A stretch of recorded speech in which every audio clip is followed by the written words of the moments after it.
Bonjour, bienvenue dans cette nouvelle vidéo de Sciences de l'ingénieur. Donc aujourd'hui on va voir ce que c'est que l'analyse fonctionnelle. Donc généralement c'est votre premier chapitre en Sciences de l'ingénieur, c'est en fait un ensemble de méthodes et d'outils qui permet de décrire un système ou un mécanisme avec tout un ensemble de diagrammes qu'on utilise dans des bureaux d'études ou dans des ateliers de conception. Donc ces diagrammes-là, on va en voir 4 pour commencer. Faut vraiment se dire que c'est des diagrammes qui permettent voilà, de décrire un mécanisme. C'est un outil en fait, au service de la conception. Donc on va retrouver quatre grands diagrammes. Donc, ce qu'on appelle le diagramme bêta-corne, ce qu'on appelle le diagramme pieuvre, le diagramme SADT et le diagramme FAST. Donc on va voir un peu la différence entre ces 4 diagrammes et quel est l'intérêt d'utiliser voilà, ces quatre diagrammes différents et qu'est-ce qui nous apporte du coup dans la compréhension d'un système.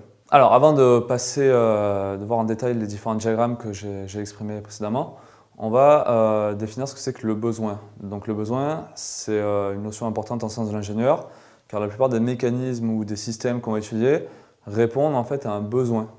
Donc ce besoin, par définition, ça correspond à une nécessité ou un désir exprimé par l'utilisateur.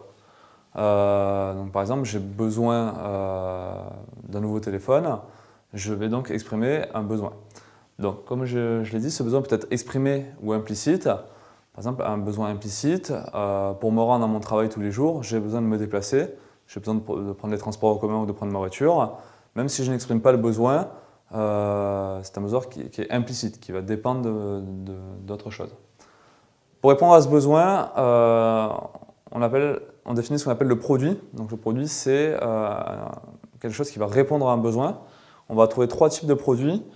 Donc soit un produit matériel, ça peut être un système technologique, un objet, ça peut être aussi un fluide, de la nourriture, une matière première, tout ce qui a une consistance physique. Pour répondre à un besoin, on peut aussi parler de processus, par exemple une chaîne de fabrication ou un brevet, ou voilà, tout ce qui permet de construire un objet, ça peut répondre aussi à un besoin. Et enfin un service, donc tout ce qui est classé du coup dans le domaine tertiaire de l'industrie. Donc un service peut répondre aussi à un besoin. Donc ce besoin va être défini grâce à une phrase. C'est très important de bien exprimer la notion du besoin pour en fait justifier l'existence de ce besoin.